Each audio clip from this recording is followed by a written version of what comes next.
VBS Vacation Bible School।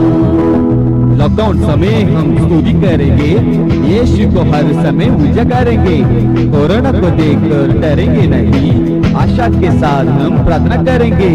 VBS Vacation Bible School। VBS Vacation Bible School। आंसू की प्रार्थना दवा है, प्रार्थना से कोविड भाग जाएंगे। आंसू की प्रार्थना दवा है, प्रार्थना से कोविड भाग जाएंगे। वायरस बहुत छोटा है, यीशु हर समय महान है। We will join the VBS, we are the children of God।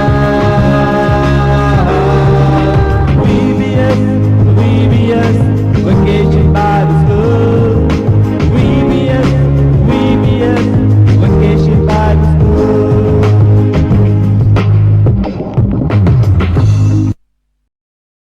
Hi friends, कैसे हैं सभी? So welcome back to VBS। आज VBS का कितना दिन? Third day. तो पिछले 2 दिनों के VBS कैसा लगा आपको? मेरे को तो बहुत ज्यादा मजा आया। और आप सबको?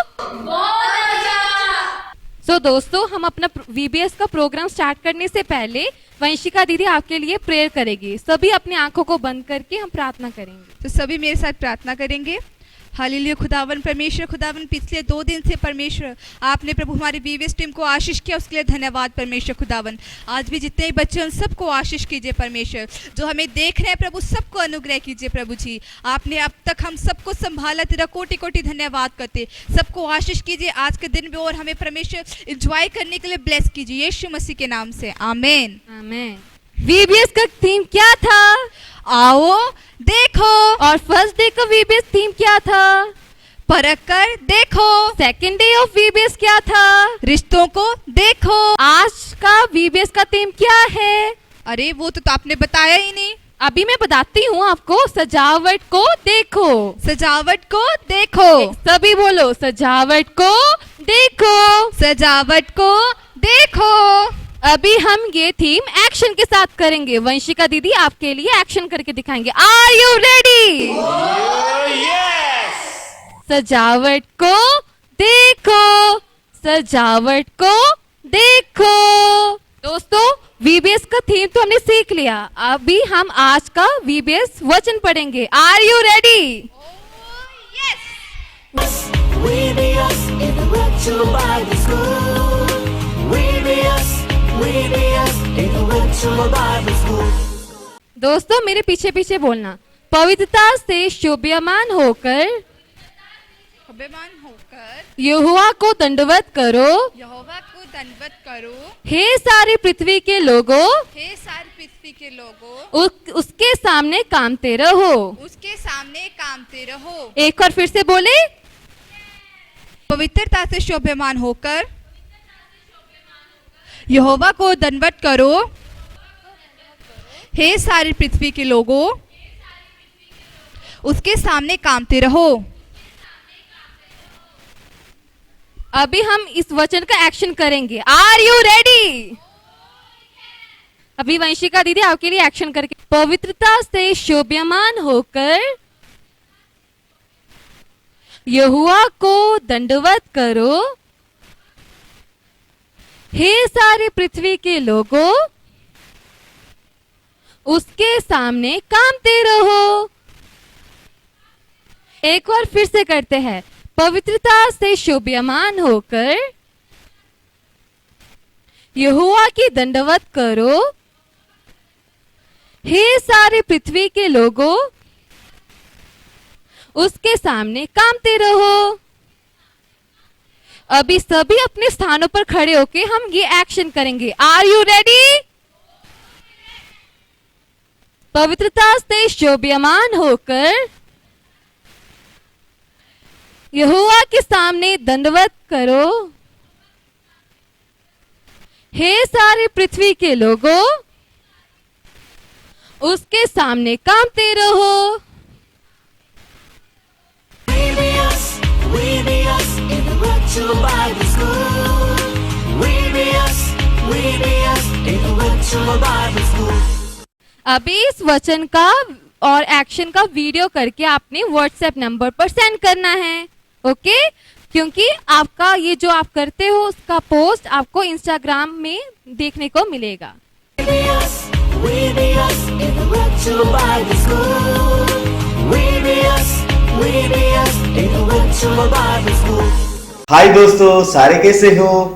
थर्ड डे वीबीएस में आप सबको मैं स्वागत करता हूँ। क्या आप नया सॉन्ग सीखने के लिए आप तैयार हैं? उसके पहले हम क्या करेंगे, कल हम एक नया सॉन्ग सीखा है ना, वो सॉन्ग को हम एक बार थोड़ा सा एक्शन करके थोड़ा एनर्जी लेके हम आएंगे, उसके बाद हम एक नया सॉन्ग सीखेंगे। So are you ready? We be us in the virtual Bible school. We be us in the virtual Bible school.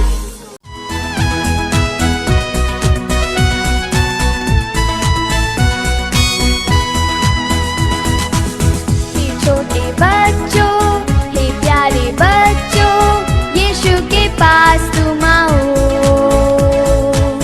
कभी ना छोड़ेगा, हमेशा रहेगा यीशु मेरे संग। हे छोटे बच्चों, हे प्यारे बच्चों, यीशु के पास तुम आओ। कभी ना छोड़ेगा, हमेशा रहेगा यीशु मेरे संग। तो गाओ, तो नाचो, यीशु मेरे संग। ताली बजाओ, खुशी मनाओ, यीशु मेरे संग। तो गाओ, तो नाचो, यीशु मेरे संग। ताली बजाओ, खुशी मनाओ, यीशु मेरे संग। झूठ ना बोलना, चोरी ना करना, आत्मा को दुख ना देना। यीशु को प्रेम करे, दुनिया से घृणा करे, वो हमारे संग। झूठ ना बोलना, चोरी ना करना, आत्मा को दुख ना देना। यीशु को प्रेम करे, दुनिया से घृणा करे, वो हमारे संग। तो गाओ, तो नाचो, यीशु मेरे संग। ताली बजाओ, खुशी मनाओ, यीशु मेरे संग। तो गाओ, तो नाचो, यीशु मेरे संग। ताली बजाओ, खुशी मनाओ, यीशु मेरे संग। We be us in the virtual Bible school. We be us in the virtual Bible school. देख लो, अभी समर वेकेशन आ गया, ऑनलाइन क्लासेस है ही नहीं, ऑनलाइन क्लास से छुट्टी हो गया, स्कूल से छुट्टी हो गया, बुक्स को हमने रेस्ट दिया। इसके बारे में एक गीत हम सीखेंगे, ओके? सारे बोलो मेरे पीछे, बेल की आवाज सुना नहीं दिया। देखा ना, ऑनलाइन क्लासेस आ गया तो बार बार वो नोटिफिकेशन का sound, your class have started, your English class started, your maths class started. तो अभी समर वेकेशन आ गया, वो नोटिफिकेशन बेल का साउंड है ना, उससे अभी हमको क्या मिल गया? छुट्टी मिल गया। तो सारे बोलो, बेल की आवाज सुना नहीं दिया, यूनिफॉर्म पहनने की जरूरत नहीं। हम स्कूल को नहीं जा रहे, फिर भी ऑनलाइन क्लासेस में हम क्या कर रहे थे? स्कूल का यूनिफॉर्म पहन के हम कैमरा के सामने बैठ रहे हैं ना। अभी यूनिफॉर्म पहनने का जरूरत नहीं, हम कलर ड्रेस में हम वीबीएस को आ सकते हैं ना। तो सारे मेरे पीछे बोलो, बेल की आवाज सुना नहीं दिया, यूनिफॉर्म पहनने की जरूरत नहीं। ओके, अभी समर आया तो खुशी है। क्या? समर आया तो खुशी है। वीबीएस का मतलब कूलिंग है। सारे बोलो, समर में क्या आएगा चर्चेस में? वीबीएस आएगा। वीबीएस आया तो हमको क्या है? ज्यादा एंजॉयमेंट है। तो समर आया तो खुशी है, वीबीएस का मतलब कूलिंग है। तो अभी एक और बार मेरे पीछे बोलो, बेल की आवाज सुना नहीं दिया, यूनिफॉर्म पहनने की जरूरत नहीं, समर आया तो खुशी है, वीबीएस का मतलब कूलिंग है। तो अभी पहला स्टैंडर्सा खत्म हो गया। अभी हम सेकेंड स्टैंडर्सा हम पढ़ेंगे। बैग का वजन कम हो गया। देख लो, हम स्कूल को नहीं जा रहे थे लॉकडाउन में, फिर भी हम ऑनलाइन क्लास शुरू हो गए तो हम क्या करेंगे? बैग में सारे बुक्स रखे ना, हमारा सेपरेट रूम को जाएंगे ऑनलाइन क्लास अटेंड करने के लिए। अभी ये समर वेकेशन में उसका वेट भी कम हो गया, बैग का वजन कम हो गया, मन का टेंशन दूर हो गया। सुपरिक सरिगमा गीत है। हमारे वीबीएस में बैग ले आने का लोड नहीं, वो वेट लेके आने का लोड नहीं, और मन में सारे टेंशन है तो वो स्टडीज के बारे में टेंशन, ऑनलाइन टेस्ट के बारे में टेंशन, ऑनलाइन क्लास के बारे में टेंशन, होमवर्क के बारे में टेंशन। पर हमारा वीबीएस में वो टेंशन सारे क्या हो जाएगा? दूर हो जाएगा। बैग का वजन कम हो गया, मन का टेंशन दूर हो गया। हमारा वीबीएस में सुपरिक सरिगमा गीत है, एंजॉय के लिए डांस है। सुपरिक सरिगमा गीत है, एंजॉय के लिए डांस है। तो हमारे वीबीएस में क्या क्या है? स्टोरी है, मेमोरी वर्ड्स है, स्किट है, हीरो जीसस भी है। स्टोरी है, मेमोरी वर्ड्स है, स्किट है, हीरो जीसस है। अगेन, समर आया तो खुशी है, वीबीएस का मतलब कूलिंग है। तो इजी लग रहे हैं ना, लिरिक्स भी इजी है। ओके, तो अभी मैं पहले से एक और बार बोलेंगे, आप ध्यान से सुन लो, ठीक है? बेल की आवाज सुना नहीं दिया, यूनिफॉर्म पहनने की जरूरत नहीं, समर आया तो खुशी है, वीबीएस का मतलब कूलिंग है। समर आया तो खुशी है, वीबीएस का मतलब कूलिंग है। सेकेंड स्टैंडर्सा, बैग का वजन कम हो गया, मन का टेंशन दूर हो गया, सुपरिक सरिगमा गीत है, एंजॉय के लिए डांस है। स्टोरी है, मेमोरी वर्ड्स है, स्किट है, हीरो जीसस भी है। अभी सबको लिरिक्स पता चल गया ना? अभी मैं ट्यून के साथ करेंगे, आप सारे मेरे पीछे पीछे कर लेना, ठीक है? सारे बोलो, बेल की आवाज सुना नहीं दिया, हाँ, यूनिफॉर्म पहनने की जरूरत नहीं। जोर से बोलो, बेल की आवाज सुना नहीं दिया, यूनिफॉर्म पहनने की जरूरत नहीं। सारे बोलो, समर आया तो खुशी है, वीबीएस का मतलब कूलिंग है। समर आया तो खुशी है, वीबीएस का मतलब कूलिंग है। तो अभी बीच में थोड़ा सा म्यूजिक आएगा, उसके बाद बैग का वजन कम हो गया। सारे बोलो, बैग का वजन कम हो गया, मन का टेंशन दूर हो गया। बैग का वजन कम हो गया, मन का टेंशन दूर हो गया। सुपरिक सरिगमा गीत है। अगेन एक और बार बोलो, सुपरिक सरिगमा गीत है, एंजॉय के लिए डांस है। सुपरिक सरिगमा गीत है, एंजॉय के लिए डांस है। ओके, अगेन, समर आया तो खुशी है, वीबीएस का मतलब कूलिंग है। समर आया तो खुशी है, वीबीएस का मतलब कूलिंग है। अभी लास्ट स्टैंडर्सा, स्टोरी है, मेमोरी वर्ड्स है, स्किट है, हीरो जीसस भी है। स्टोरी है, मेमोरी वर्ड्स है, स्किट है, हीरो जीसस भी है, समर आया तो खुशी है। VBS का मतलब कूलिंग है, समर आया तो खुशी है। VBS का मतलब कूलिंग है। सो ट्यून थोड़ा इजी लग रहे है ना? ओके, एक बार हम म्यूजिक के साथ गाएंगे, उसके बाद हम एक्शन देखेंगे। ओके, एक्शन टीम आगे आके एक्शन करेंगे। उसके पहले क्या ट्यून के साथ गाने के लिए आप तैयार हैं? तैयार है तो आपने सारे कैसे करना? ऐसे करना, कर लो। Yes, good.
क्या दोस्तों, आपको गाना पसंद आ गया? ट्यून भी इजी था ना? अभी हमारा एक्शन टीम आगे आएंगे और एक्शन करेंगे। पहली बार ध्यान से सुनना और दूसरा टाइम उनके साथ आप कर लेना। ओके, एक्शन करने के लिए are you ready? Oh yes. VBS in the virtual Bible school. VBS in the virtual Bible school.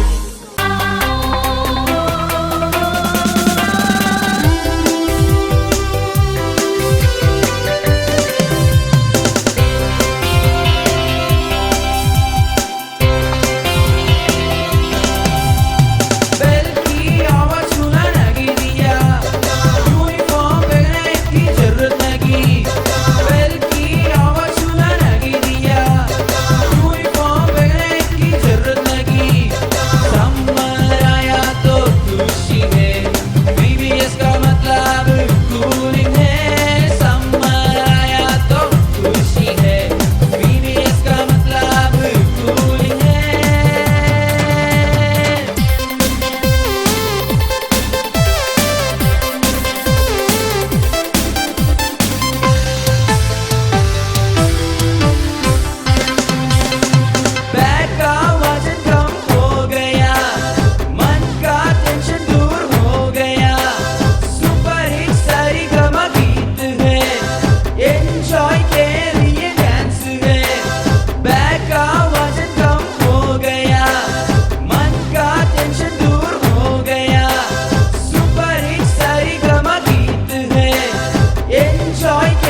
अभी हम एक क्रिकेट हालेलुया सीखने जा रहे हैं। Are you ready?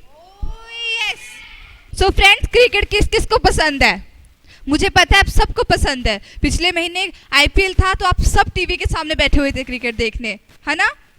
अभी हम एक क्रिकेट हालेलुया बोलने के लिए तैयार है। Are you ready?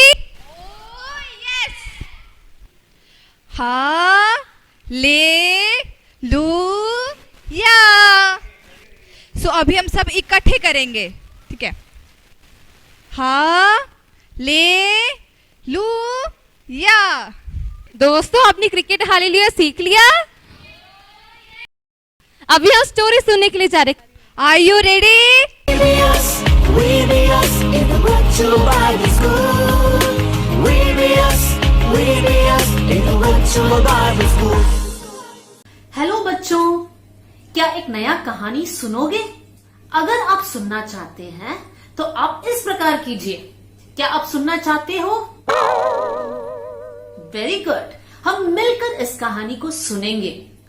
आज का कहानी एक जानवर पर है। मुझे पता है कि आप बच्चों को जानवर बहुत पसंद है। अब ये देखिए, ये एक हॉर्स है, ये एक डोंकी है और ये एक वाइल्ड गोट है, माउंटेन गोट है। आपको क्या लगता है कौन से एनिमल के ऊपर मैं कहानी बताऊंगी? हॉर्स?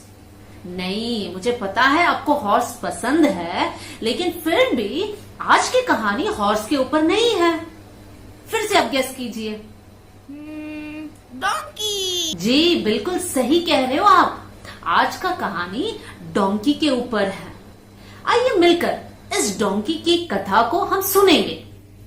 एक स्वामी था जिसके पास एक गधी थी और गधी का एक बच्ची भी थी। अब स्वामी इस गधी के बच्चे को बांध के रखते थे और इस गधी, जो मम्मी गधी है, उनको लेकर काम पे चले जाते थे। आपको पता है पुराने समय पे डोंकीज बहुत यूजफुल होते थे। क्यों? क्योंकि वो स्वामी की बहुत सेवा करते थे। अगर स्वामी को एक बहुत बड़ा सामान या बोझ यहाँ से दूर जगह लेकर जाना होता था तो डोंकी का इस्तेमाल किया करते थे और डोंकी के ऊपर बैठकर लोग सफर भी करते थे। तो इस प्रकार आज की कहानी का डोंकी भी जो है अपने स्वामी का बहुत हेल्प करता था। लेकिन दुख की बात यह है कि वो बेबी डोंकी है ना, उस बेबी डोंकी को एक पेड़ के साथ बांध के रखते थे। अब ये बेबी डोंकी बहुत उदास रहता था कि मैं खेल नहीं सकती हूँ, मुझे इधर उधर दौड़ना है, मैं बोर हो रही हूँ, मेरे पास कोई काम है ही नहीं, मुझे अपने मम्मी के साथ जाना है, स्वामी का सेवा करना है, बहुत कुछ काम करना है, लेकिन देखो मुझे बांध के रखा है। ये बेबी डोंकी अपने मम्मी से कहती थी कि मुझे भी ले चलो ना काम पे, लेकिन मम्मी उसकी बात नहीं सुनती थी, ना स्वामी उनकी बात सुनता था। तो ये बेबी डोंकी बहुत उदास होता था और इस प्रकार समय बीत गया। कुछ महीने बाद ये बेबी डोंकी थोड़ा बड़ा हो गया। अब बड़ा होने के बाद फिर भी इस पेड़ से बंधा हुआ है। अब ये डोंकी सोचती थी कब मैं किसी के लिए कुछ काम करूं, कब मैं किसी के लिए कुछ सेवा करूं, और इस प्रकार सोचते सोचते व्याकुल हो जाता था। वो सोचती थी, अरे मुझे लगता है मेरा जीवन वेस्ट हो जाएगा, मैं क्या करूं। और एक दिन कुछ अलग सी बात हो गई। दो लोग आए और इस गधी को जो है खोलने लग गया। तब इस गधे का जो मालिक था वो आके पूछने लगा, क्यों खोल रहे हो, ये मेरा गधी है, तुम क्यों ले जा रहे हो इसको। तब ये दो लोग कहने लगे, स्वामी को इसकी जरूरत है। अब ये गधी सोचने लगा, कौन सा स्वामी, मैं कहाँ जा रही हूँ, लेकिन फिर खुश थी कि चलो किसी के तो काम आ रही हूँ मैं। अब ये डोंकी ये दो लोगों के साथ चले गए। अब जैसे ही चले गए, थोड़ी दूरी में वो स्वामी से मिले जिनकी बात पहले ये डोंकी ने सुना था। तो स्वामी इस डोंकी के ऊपर चढ़कर बैठ गया। तो ये डोंकी बहुत खुश हुआ कि चलो मैं भी काम करने लग गया हूं। लेकिन थोड़ी दूरी पर जाने के बाद डोंकी हैरान हो गया। आपको पता है क्यों? क्योंकि जैसे डोंकी चलने लग गया और डोंकी के ऊपर स्वामी बैठा था, तो जितने लोग थे वो लोग अपने कपड़े बिछाने लगे, पेड़ की डालियां अपने हाथ में लेकर हिलाने लगे और लोग बोलने लगे, दाऊद के संतान को होशाना। प्रभु के नाम में जो आते हैं वो धन्य है। अब ये डोंकी को कुछ समझ में नहीं आ रहा था, लेकिन डोंकी बहुत खुश था। लेकिन कहानी में बढ़ने से पहले मैं आपसे पूछना चाहती हूँ, आपको पता है इस डोंकी के ऊपर कौन बैठा था? यीशु मसीह। सही बोल रहे हो आप लोग, बहुत स्मार्ट बच्चे हो। यीशु मसीह बैठे थे। अब यीशु मसीह जब इस गधी के ऊपर बैठकर सवार कर रहे थे, तब लोग अपने कपड़े बिछा रहे थे, लोग डालियां लेकर हिला रहे थे, गीत गा रहे थे, जोर जोर से प्रभु की महिमा कर रहे थे। अब आप मुझे बताइए, ये डोंकी इतना खुश क्यों है? खुश इसीलिए है क्योंकि यीशु मसीह उसके ऊपर बैठा है और लोग आदर दे रहे हैं। बच्चों, मैं आपसे बताना चाहती हूं, अगर यीशु मसीह आपके जीवन में है तो यीशु मसीह आपको बहुत आदर देगा।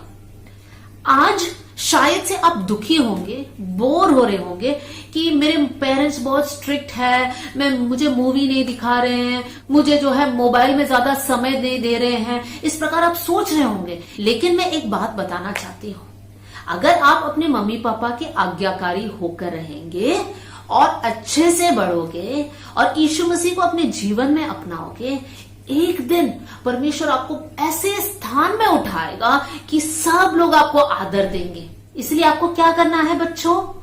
परमेश्वर ने जिस जगह पे आपको रखा है, जिस क्लास में आपको रखा है, अच्छे से पढ़ाई करना और मेहनत करना, तब परमेश्वर आपको क्या करेगा? एक दिन बहुत आदर देगा। लेकिन याद रखना, अगर आपने बहुत मेहनत किया लेकिन यीशु मसीह को अपने जीवन में नहीं अपनाया तो आपका सारा मेहनत बेकार हो जाएगा। तो आज हम क्या करेंगे? यीशु मसीह से कहेंगे, यीशु मसीह हम मेहनत करेंगे, हम अच्छे से पढ़ाई करेंगे और आप हमारे साथ रहना, आप मेरे दिल में रहना। तब यीशु मसीह आपको बहुत सक्सेसफुल या बहुत सफल बनाएगा। बाइबल में कुछ ऐसे बच्चों के बारे में लिखा है जो प्रभु के लिए बड़े बड़े काम किए और उनका कुछ नाम मैं आपको बताना चाहती हूं। आप जानते हैं, नामान नाम का एक ऑफिसर था जो बहुत बीमार था, उसको लेप्रेसी था, कोढ़ का बीमारी था। लेकिन एक छोटी लड़की ने उसे बताया कि वो कैसे चंगा हो सकता है। एक छोटी लड़की के द्वारा उस बड़े अफसर ने चंगाई पाया। क्यों? क्योंकि वो लड़की परमेश्वर को जानती थी। दूसरी बात, आप जानते हैं शमूएल जब एक छोटा लड़का था तब परमेश्वर उसे बात करता था स्वप्नों के द्वारा। क्यों? क्योंकि शमूएल एक अच्छा बालक था जो प्रभु की बातों को मानता था। तीसरा, जोसिया करके एक बालक था जो 8 साल की उम्र में राजा बन गया, पूरे इज़राइल देश के ऊपर राजा बन गया। है कि नहीं हैरानी वाली बात? परमेश्वर बच्चों को इस्तेमाल करेगा। आप जानते हो ना उस घटना जहां पर यीशु मसीह ने 5000 लोगों को 5 रोटी और 2 मछली से खाना खिलाया?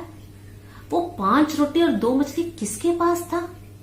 हाँ, वो खाना एक लड़का के पास था।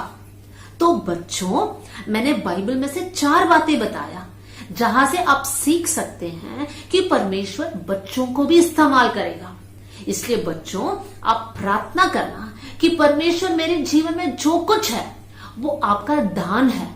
आप मेरे जीवन में आना और मुझे इस्तेमाल करना। आपकी महिमा मेरे जीवन के द्वारा होना है। क्या आप इस प्रकार प्रार्थना करोगे? तो आइए मिलकर प्रार्थना करें। आप मेरे पीछे पीछे बोलना, यीशु हम आपके बच्चे हैं, हम आपके बच्चे हैं, आप हमारे दिल में रहना, आप हमारे दिल में रहना, हम मेहनत करेंगे, हम मेहनत करेंगे, आज्ञाकारी रहेंगे आज्ञाकारी रहेंगे और आपके लिए जिएंगे। और आपके लिए जिएंगे। प्रभु जी, आपकी महिमा आपकी महिमा हमारे जीवन में होने दे, हमारे जीवन में होने दे, यीशु के नाम से, यीशु के नाम से, आमीन। आमीन। आइए बच्चों, मिलकर एक आयत सीखेंगे। आज का आयत है नीति वचन 3 अध्याय और 5वीं आयत। आप मेरे पीछे पीछे बोलिए। तू अपनी समझ का सहारा ना लेना, सहारा ना लेना, वरन वरन संपूर्ण मन से संपूर्ण मन से यहोवा पर भरोसा करना। यहोवा पर भरोसा करना। एक और बार मेरे पीछे पीछे बोलिए। तू अपनी समझ का सहारा ना लेना वरन संपूर्ण मन से यहोवा पर भरोसा करना। क्या हम मिलकर बोल सकते हैं? Okay, 1 2 3 start. तू अपनी समझ का सहारा ना लेना वरन संपूर्ण मन से यहोवा पर भरोसा करना। वेरी गुड, बहुत अच्छे से आपने बोला। प्रभु आप सबको बहुत आशीष दे। We be us in the virtual Bible school. We be us in the virtual Bible school.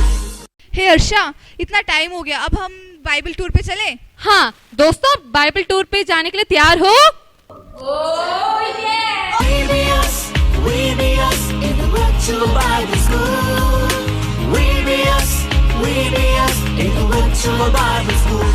दोस्तों, मैं दोबारा आपके सामने आ गया। ठीक है, आप पिछले 2 दिन टूर को गए हैं ना? कितना लोगों को टूर पसंद है? आपको कौन सा जगह, कौन सा शहर आपको ज्यादा पसंद आ गया? जल्दी जल्दी कमेंट में डाल दो। हाँ, आज भी हम नया जगह को देखने के लिए जा रहे हैं, तो मेरे साथ आप टूर आने के लिए तैयार है? तो सारे ऐसे करो। यस, चलो, आपका टाइम मैंने ज्यादा खराब नहीं करना, जल्दी हम टूर जाएंगे। आ जाओ।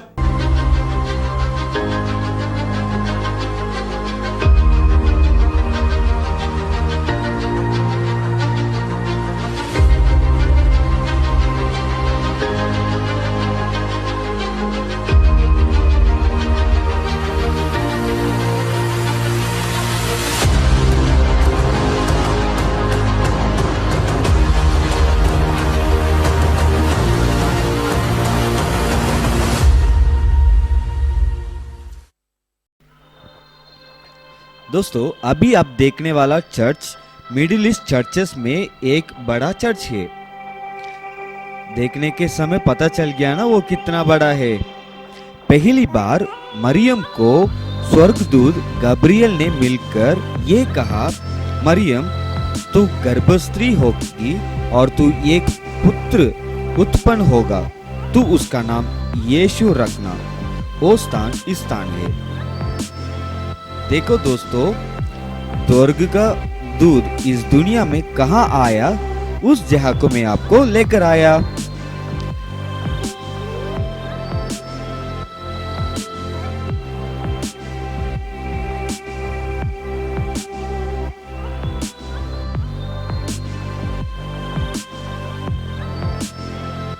इस चर्च के पास एक और महत्वपूर्ण चर्च है, अब हम जाके देखेंगे। ये है यूसुफ का चर्च। दोस्तों, नाम के द्वारा पता चल गया ना, यीशु ने इनके छोटे उम्र में यूसुफ को उनका काम में मदद किया है ना, वो जगह है इस स्थान। देखो यीशु कैसे इनके छोटे उम्र में पेरेंट्स को मदद किया है, जैसे आप भी आपको पेरेंट्स को आपने क्या करना, मदद करना है।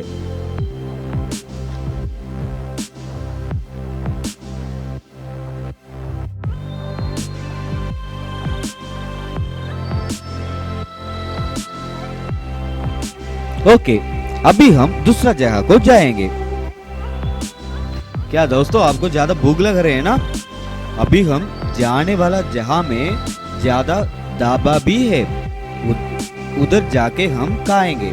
ये है मेरी ऑफ नासरत इंटरनेशनल सेंटर। नासरत के बारे में और यीशु की माता मरियम के बारे में हर समय इस जगह में मूवी चलती रहते हैं। अभी आप देख रहे हैं ना, ये सारे 1st सेंचुरी घर का फाउंडेशन है। हाँ, आपको भूख लग रहे हैं ना, आपके लिए सुपर रेस्टोरेंट है। अब पहले हम खाना खाएंगे।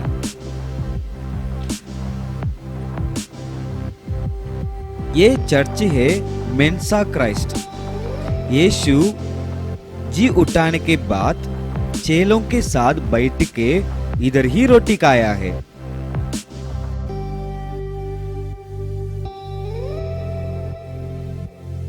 देखो, यीशु मसीह ने मृत्यु से जी उठाया ना, उसका प्रूफ अभी भी इस दुनिया में है। ओके, आप ज्यादा टायर्ड हो गया ना, बस सिर्फ एक और जगह को हम जाएंगे, फिर हम रेस्ट लेंगे। आओ चलो। लूका का सुसमाचार 4वां अध्याय 16 वचन में ऐसे लिखा है, आराधनालय में जाकर पढ़ने के लिए खड़ा हुआ। वो स्थान है इस चर्च। 12 साल में यीशु ने इस चर्च में ही गया था। नासरत का मोस्ट इम्पोर्टेंट जगह में ये भी एक है। VBS in the virtual Bible school. VBS in the virtual Bible school. दोस्तों, आपको बाइबल टूर कैसा लगा? मेरे को तो फिर से आज बहुत मजा आया। ठीक है, अभी हम क्राफ्ट वर्क के लिए जा रहे हैं। So are you ready? VBS in the virtual Bible school. VBS in the virtual Bible school. Hello everyone, thank you so much. आपने अपनी इतनी प्यारी प्यारी वीडियोस हमें शेयर की और आपने बहुत अच्छे से क्राफ्ट किया है। हमने अपने इंस्टाग्राम पे, अपने फेसबुक पे, अपने यूट्यूब पे, सबकी चैनल पे हमने उसको पोस्ट किया और अपनी फटाफट आप देख सकते हो वहाँ पे जाकर। और आज हम एक नया क्राफ्ट करेंगे। आज हम करेंगे 10 commandment of God. I know आप सभी को पता है, तो जल्दी जल्दी कमेंट बॉक्स में लिख के बताइए। वेरी गुड, सभी को 10 कमांडमेंट आती है, तो ठीक है, आज हम उसी पे क्राफ्ट करेंगे और आप अपने घर पे उसको लगा सकते हो और आप लोग उस पर मेडिटेट करोगे। तो लेट्स स्टार्ट। तो उसके लिए हमें क्या करना है, एक हमें A4 साइज शीट चाहिए, ठीक है। हम इस पे ड्रॉ करेंगे with the help of your hand. ऐसे हम अपना हाथ रखेंगे और हम क्या करेंगे, ड्रॉ करेंगे। सब अपने छोटे छोटे प्यारे प्यारे हाथों को लेके इसमें ड्रॉ करना।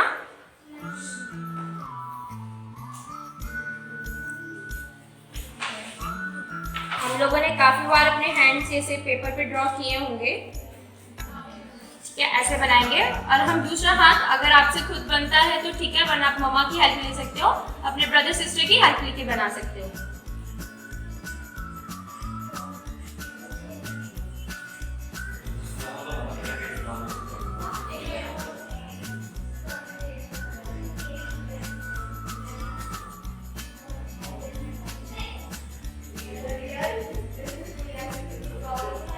ठीक है, तो हमने ये दोनों हाथ बना लिए। तो अब हम इसको क्या करेंगे, कट करेंगे। अगर कहीं पे फिंगर्स नहीं आई तो आप with the help of pencil आप इसको दोबारा से अच्छा सा रीड्रॉ कर सकते हो, तो वो ज़्यादा अच्छे से बन जाती है, ठीक है। अब हम इसको कट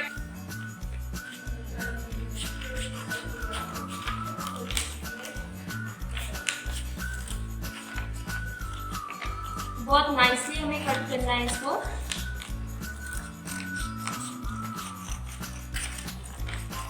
पहले आप एक बार रफली से उसको पूरे को काट लो, सो दैट आपको फिर ज़्यादा आसानी रहेगी काटने में। आप एक बार ऐसे रफली से दोनों हाथों को काट सकते हो पहले।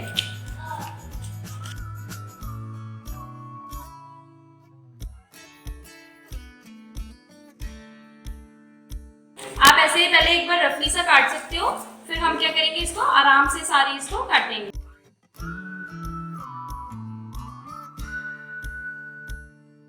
सीजर को बहुत अच्छे से यूज करना है, अपना हाथ को बचाकर, ठीक है। सभी बच्चे जो ज्यादा छोटे हैं, प्लीज पेरेंट्स उनको मदद करें कटिंग करने में।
अब अपने इसको हैंड को काट लिया। अब हम क्या करेंगे, इस पे हमने इन हैंड्स को कट कर लिया। अब हम इस पे 10 कमांडमेंट सीखेंगे।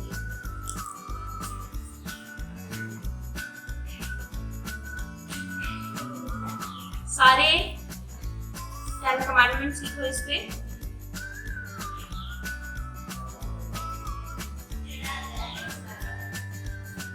ऐसे ही हम सारे इस पे क्या करेंगे, अपनी कमांडमेंट सीखेंगे।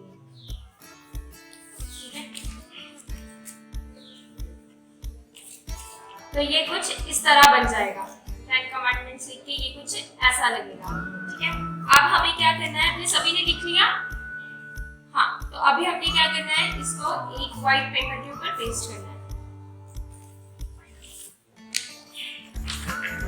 ऐसे हम एक व्हाइट पेपर लेंगे और उसके ऊपर इसको हम फेविस्टिक से पेस्ट कर देंगे।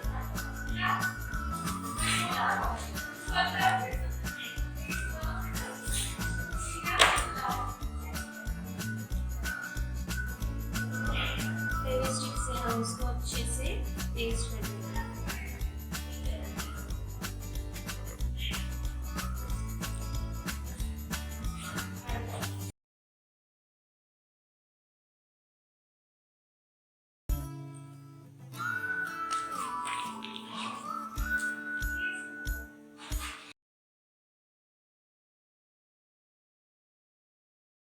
इसको बहुत नाइसली अच्छे से इस पे पेस्ट करेंगे।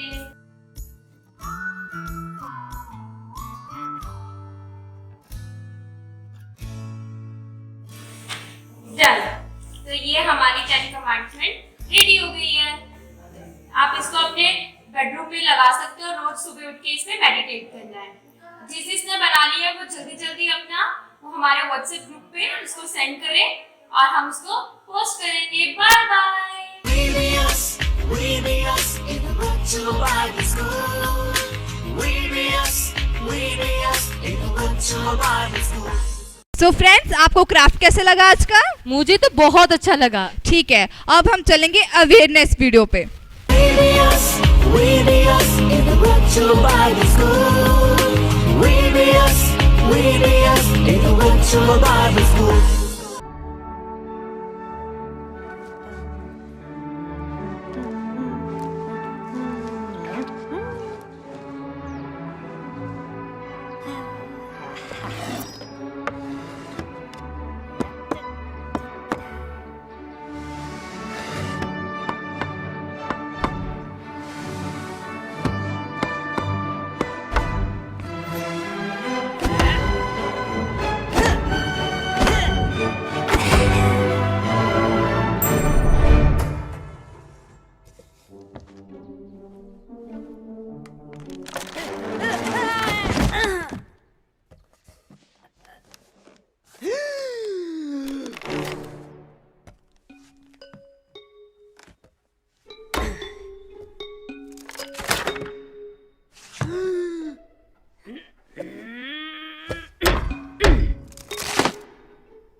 हेलो बच्चों, कैसे हैं आप?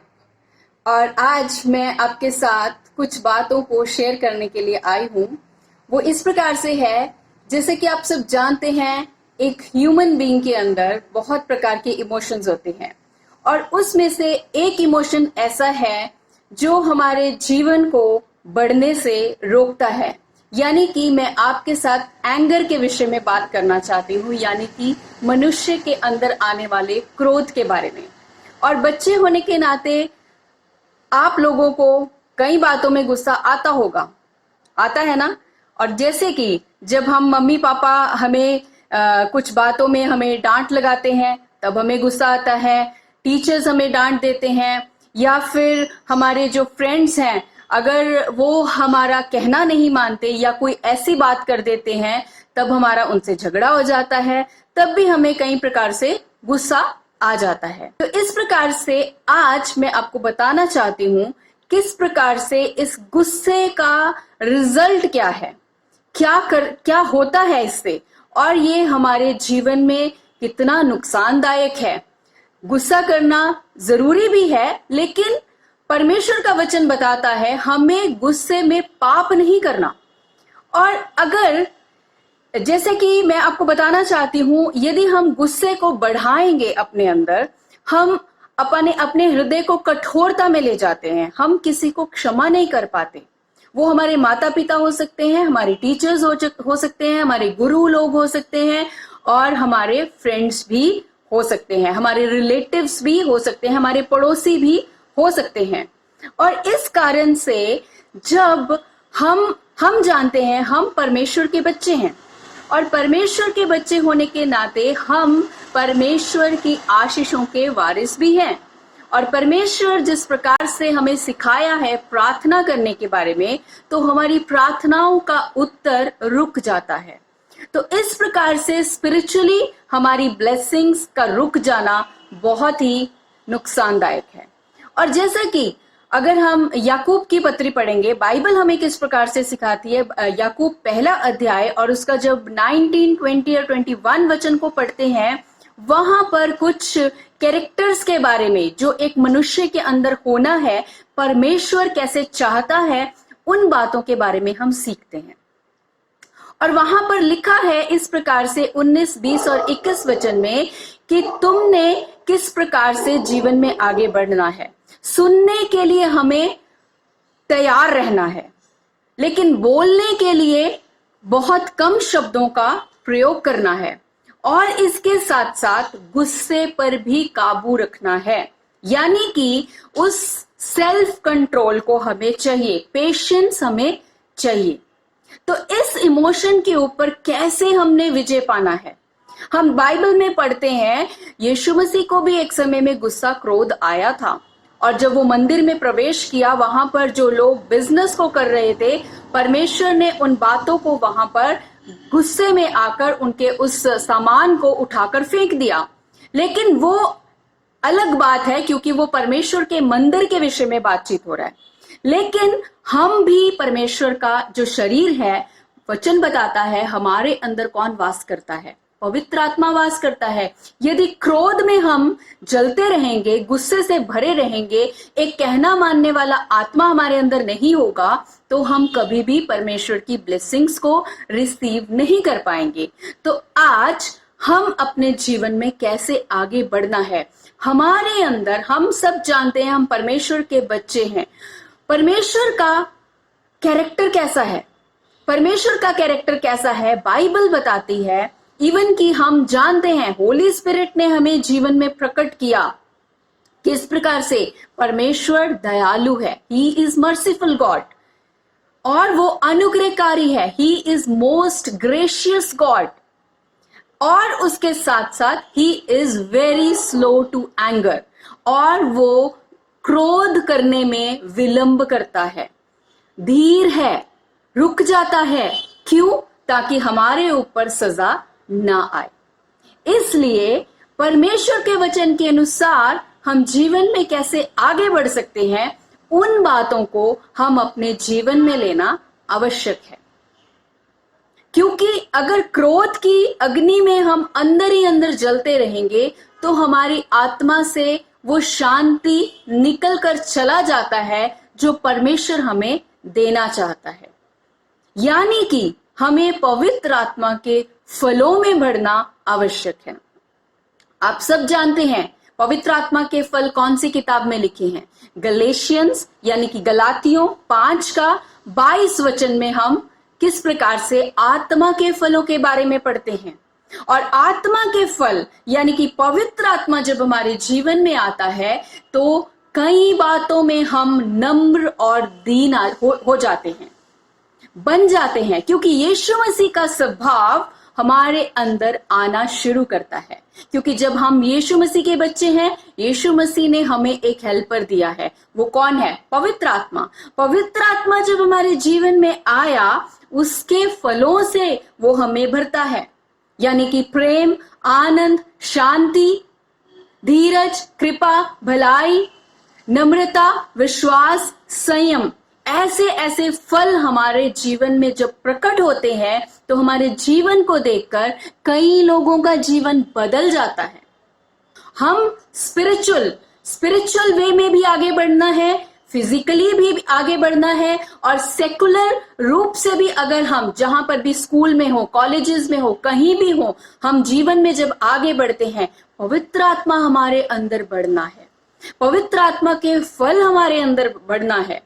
और यदि हम गुस्से और क्रोध की अग्नि में जलते रहेंगे तो उसके कितने बड़े बड़े नुकसान हमें झेलने पड़ेंगे। हम कभी भी जीवन में सफलता को प्राप्त नहीं कर पाएंगे। और जो यीशु मसीह का स्वभाव है, जो हमारे परमेश्वर का स्वभाव है, वही स्वभाव हमारे अंदर आ जाए तो कितनी अच्छी बात हो जाए। हालेलुया। हम परमेश्वर के बच्चे हैं। हम दूसरों को जब यीशु मसीह के बारे में बताते हैं तब वो लोग क्या करते हैं? हमारी कही हुई बातों पर विश्वास नहीं करते, वो हमारे जीवन को देखते हैं, हमारी लाइफ को देखते हैं, हमारे मुंह के शब्दों को सुनते हैं, हमारे हाथों के कार्यों को देखते हैं, हमारा जीवन कैसे आगे बढ़ रहा है, हम बातों में, शब्दों में किस प्रकार से काम करते हैं, वो सब वो लोग नोटिस करते हैं। और यही चीजें हैं जो उनके जीवन को प्रभावित करती हैं और वो जीवन बदलना चाहते हैं, लेकिन उनके जीवन में पवित्र आत्मा नहीं है। इसलिए हमें उनको एक रास्ता दिखाना है जो उन्हें यीशु मसीह की ओर ले जाए, जो उन्हें पवित्र आत्मा की ओर ले जाए, और पवित्र आत्मा ही है जो उनके जीवन को बदल सकता है।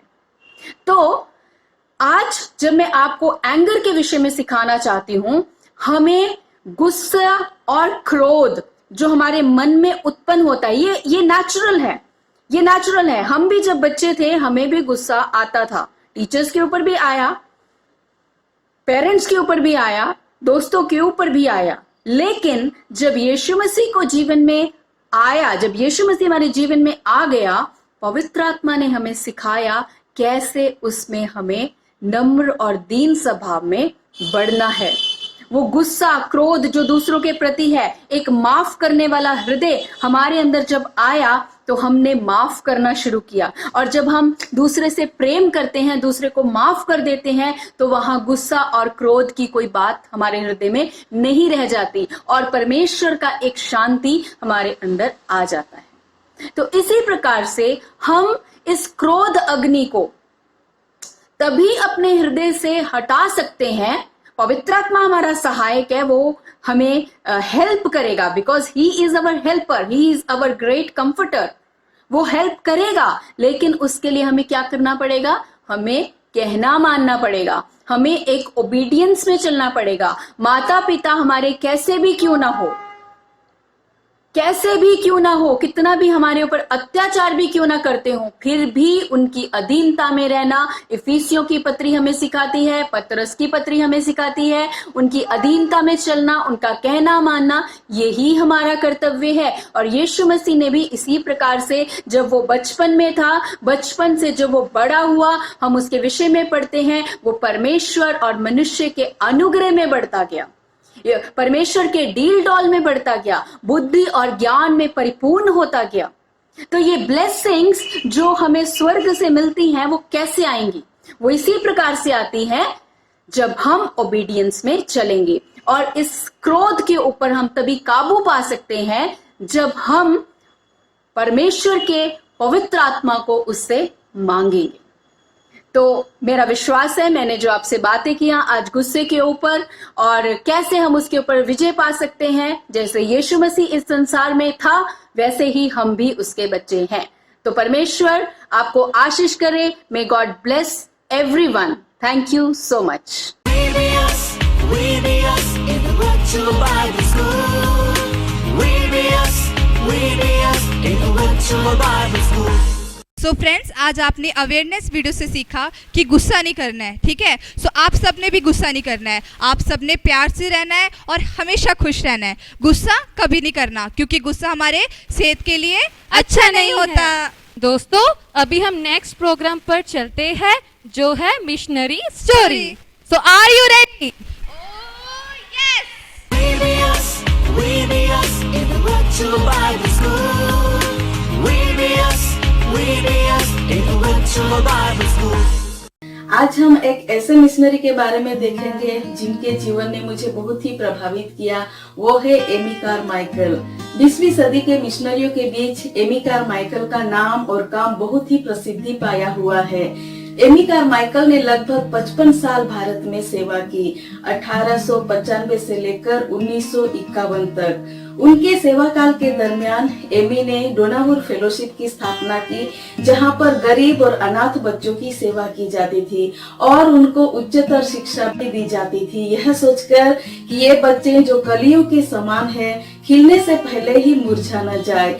ऐसे एमी कारमाइकल ने इन बच्चों को एक नया जीवन दिया और समाज में एक ऊंचा स्थान भी दिया।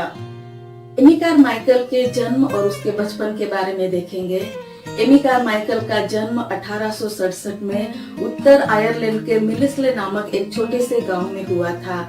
एमी कारमाइकल के पिताजी का नाम डेविड और माताजी का नाम कैथरीन कारमाइकल था। उनके 7 बच्चे थे, उनमें से एमी कारमाइकल सबसे बड़ी बेटी थी। एमी ने अपने बचपन को बहुत ही खुशी और आनंद से बिताया, क्योंकि परिवार में सबसे वो बड़ी बेटी थी। जब एमी कारमाइकल 18 साल की थी, तब अचानक उसके पिताजी की मृत्यु हुई और परिवार का पूरा बोझ एमी को उठाना पड़ा।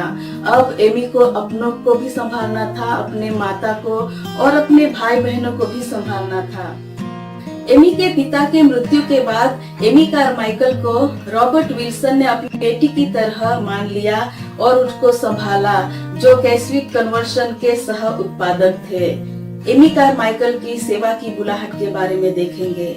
एमी कारमाइकल की सेवा की बुलाहट बहुत ही स्पष्ट थी। उसके मन में और उसके हृदय में यह स्पष्ट था कि परमेश्वर ने उसको सेवा के लिए ही बुलाया है। उसने कहा, मैंने एक ऐसी आवाज सुनी जो मैंने पहले कभी नहीं सुनी थी और मैं गलत नहीं हो सकती। मैंने यह जान लिया है कि उसने मुझे सेवा के लिए बुलाया है और मुझे जाने के लिए कहा है और मैंने उसकी आवाज को मान लिया है।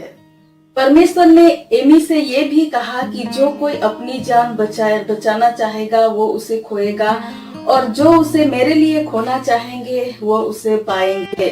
जो कोई अपने माँ और बाप को मेरे से ज्यादा प्यार करते हैं वो मेरे लायक नहीं, क्योंकि आज्ञा का पालन करना बलि से भी उत्तम है।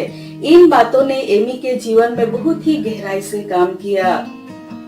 1892 में जब कैस्विक कन्वेंशन के समय एमी कारमाइकल ने हडसन टेलर को मिशनरी जीवन के बारे में बोलते हुए सुना, एमी ने और भी अपनी बुलाहट को बहुत ही स्पष्ट रीति से कबूल कर ली और उसने ठान लिया कि अब मुझे रुकना नहीं होगा। और 20 साल की उम्र में एमी ने जापान की ओर अपना सफर शुरू किया।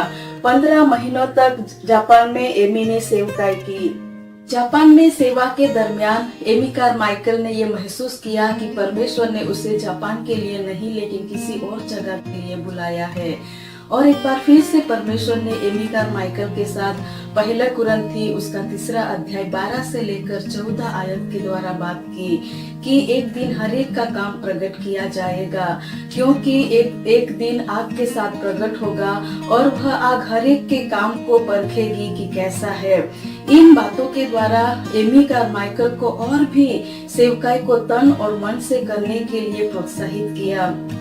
जापान में और शिलोंग में सेवा के दरमियान एमी कारमाइकल को स्पष्ट रीति से विश्वास था कि परमेश्वर ने उसे विशेष रीति से बुलाया है कि वो भारत में सेवा करे।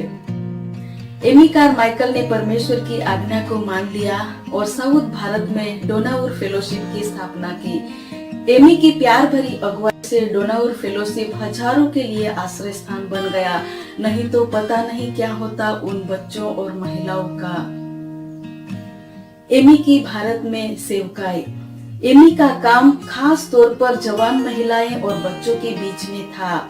एमी के जीवन में बस एक ही प्यास थी कि किसी न किसी रीति से भारत के बच्चों और महिलाओं को बचाकर उनको नया जीवन दे, क्योंकि जब जब उन मासूम बच्चियों को उनके माता पिता से छीनकर उनको मंदिर में ले जाया जाता था, तब एमी का दिल टूट जाता था और जब तक उन बच्चों को बचा न ले तब तक उनको शांति नहीं मिलती थी।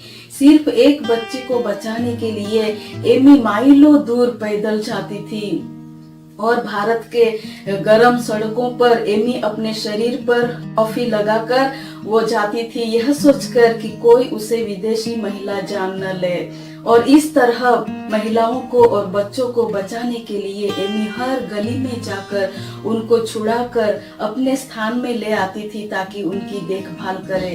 एमी कारमाइकल सिर्फ देखभाल ही नहीं लेकिन उनको एक माँ का स्थान भी दिया।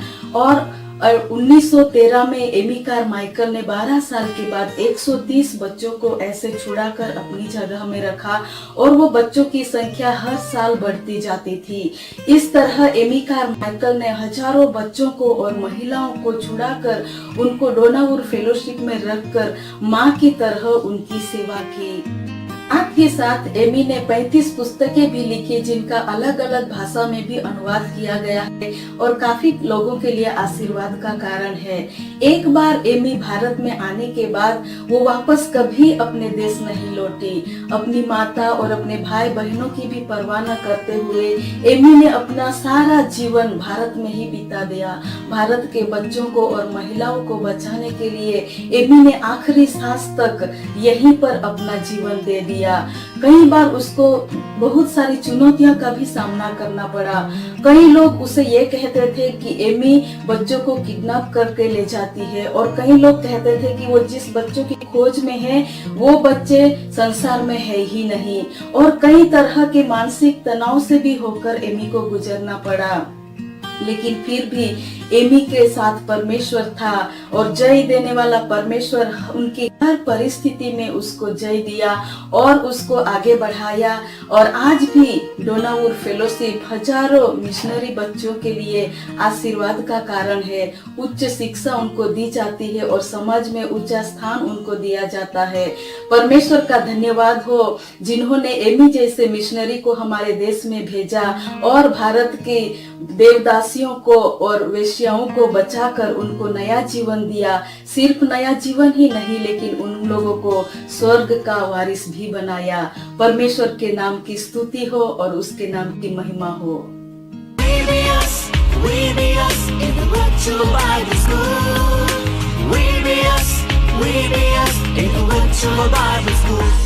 दोस्तों आपको मिशनरी स्टोरी कैसे लगी? अच्छा लगा ना? तो अभी हम स्किट की तरफ जा रहे हैं। So are you ready?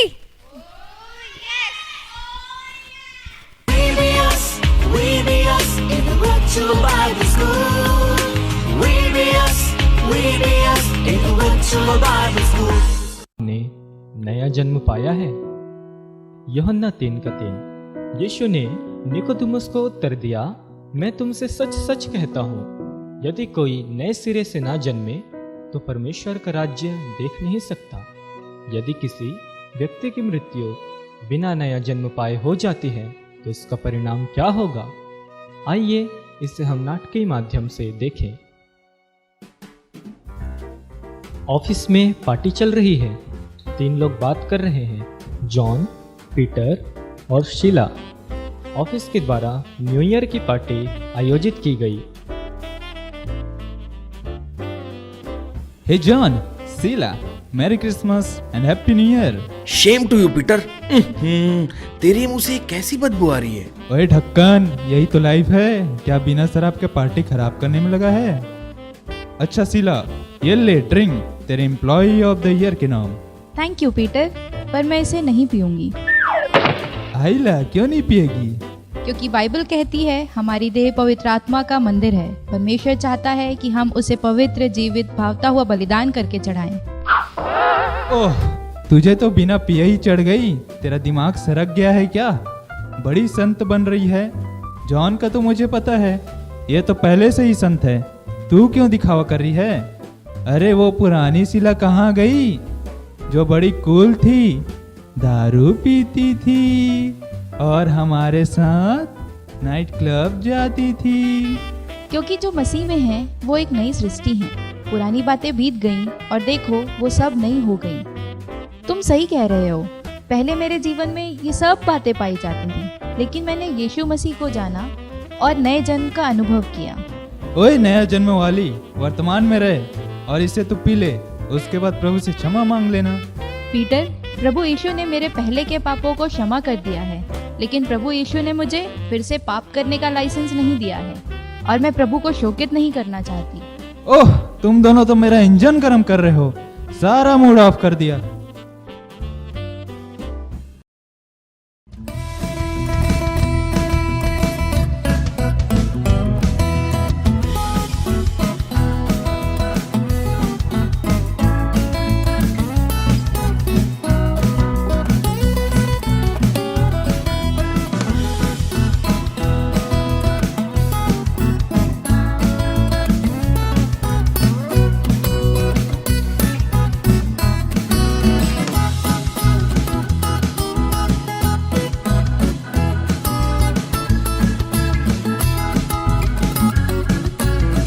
ओए पीटर, पी के मत हो नटर, वरना कार कैसे चलाएगा? बहुत रात हो गई, हमें तेरे साथ ही तो घर जाना है।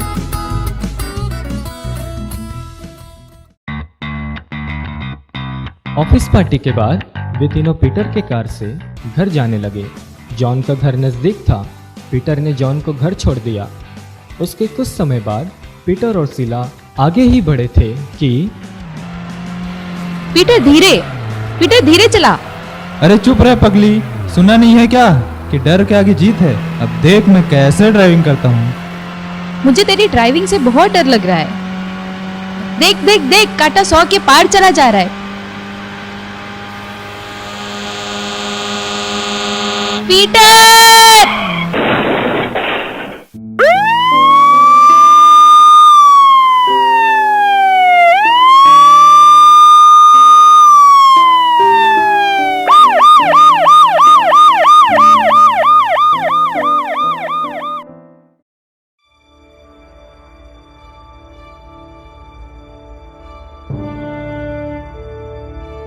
आपका नाम बताइए। ज्योति खन्ना। आपका नाम जीवन की पुस्तक में लिखा है। आपका नाम बताइए। शीला शर्मा।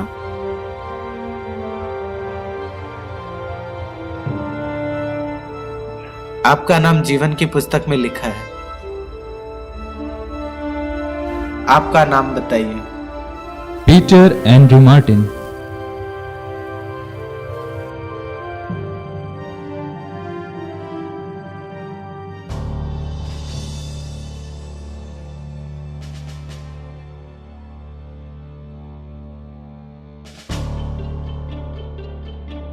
आपका नाम जीवन की पुस्तक में नहीं लिखा है। ऐसा कैसे हो सकता है? एक बार फिर से देखिए।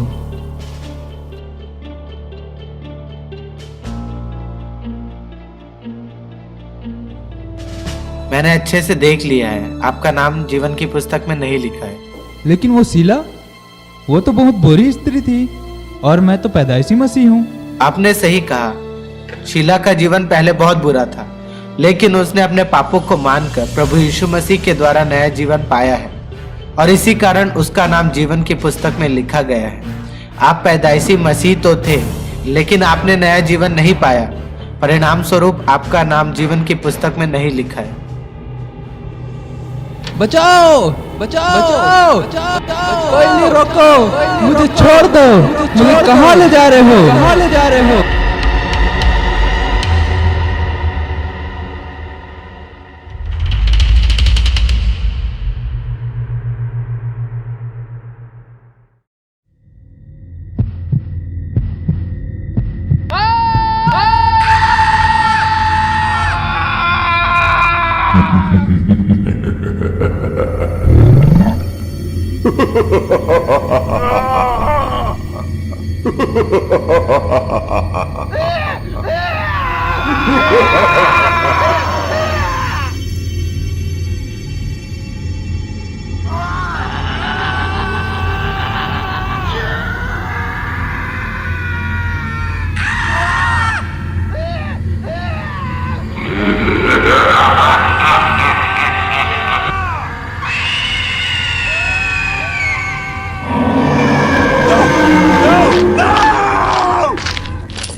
आखिरकार मैंने तुझे पा ही लिया।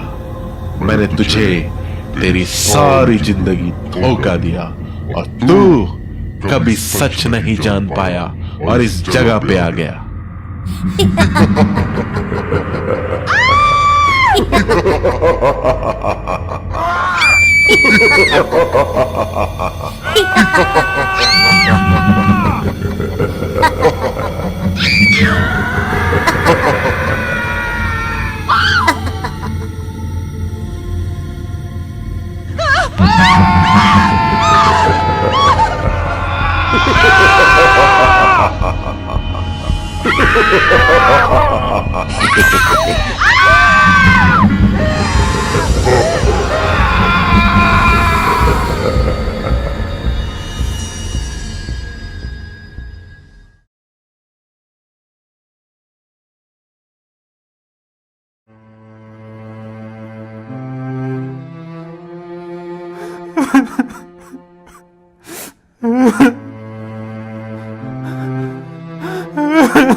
काश मैंने प्रभु के साथ एक सच्चा जीवन बिताया होता। मैंने प्रभु को अपने हृदय से नहीं जाना और नए जन्म से वंचित रहा।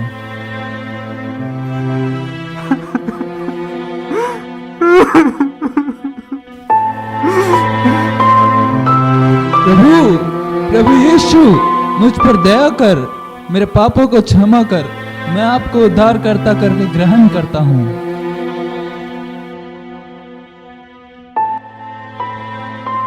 बेटा, अब बहुत देर हो चुकी है। मैं तुझसे बहुत प्रेम करता था। तुम्हारे लिए मैंने अपनी जान दी और मैंने तुम्हें मन फिराने के लिए अनेक अवसर दिए। तुम्हारे हृदय के द्वार पर खड़ा खटखटाता रहा, लेकिन तुमने कभी भी अपने हृदय का द्वार मेरे लिए नहीं खोला। प्रभु, मुझे एक अवसर और दे कि मैं पृथ्वी पर जाकर अपने परिवार को नए जन्म के बारे में बता सकूं। बेटा, आपकी मृत्यु हो चुकी है। आपको पृथ्वी पर दोबारा जाने की अनुमति नहीं है। प्रभु, मैं तो नहीं बच सका, लेकिन मेरे परिवार के पास शीला को भेज कि वे उसकी सुनकर नया जन्म प्राप्त कर सके। उनके पास तो मेरा जीवित वचन है। जब वे मेरे सेवकों की नहीं सुनते तो मरे हुओं में से कोई जी भी उठे तो उनकी भी नहीं सुनेंगे।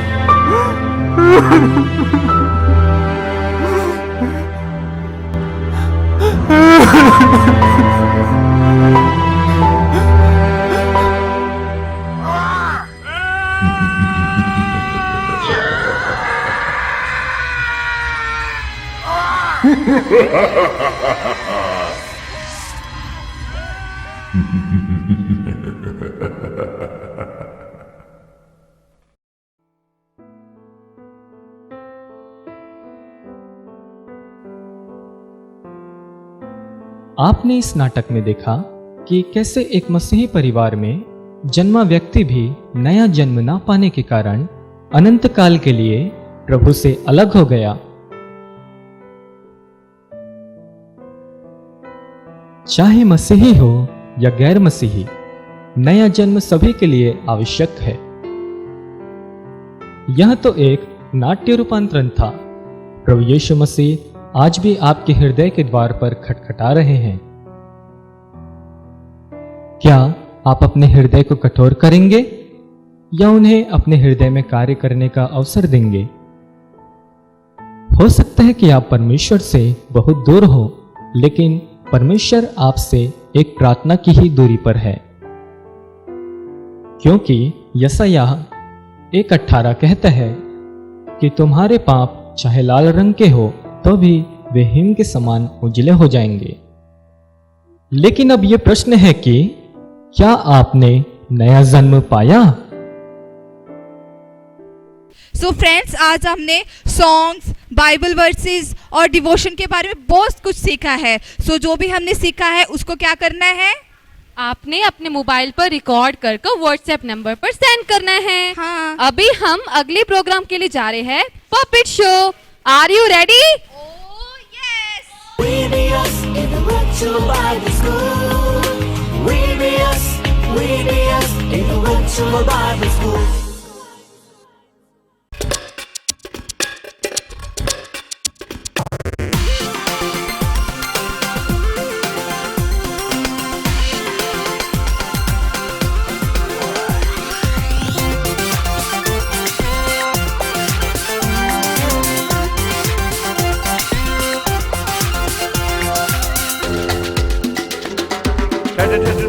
ठंड में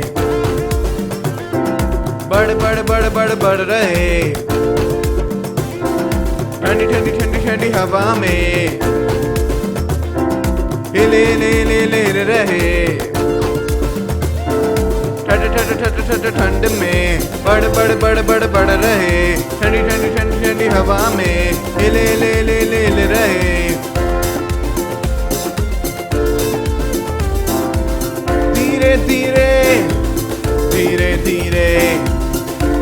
धीरे बढ़ती दाखलता, लाड प्यार में यीशु में बढ़ूंगा। अंजीर के पेड़ के जैसे आनाकानी न करूंगा, आनाकानी करके सूखूंगा नहीं। अंजीर के पेड़ के जैसे आनाकानी न करूंगा, आनाकानी करके सूखूंगा नहीं। हर दिन प्रार्थना करूं, यीशु में स्थिर रहूं, बलवंत हूं, अलग न होकर मैं जीऊंगा। हर दिन प्रार्थना करूं, यीशु में स्थिर रहूं, बलवंत हूं, अलग न होकर मैं जीऊंगा। यीशु के साथ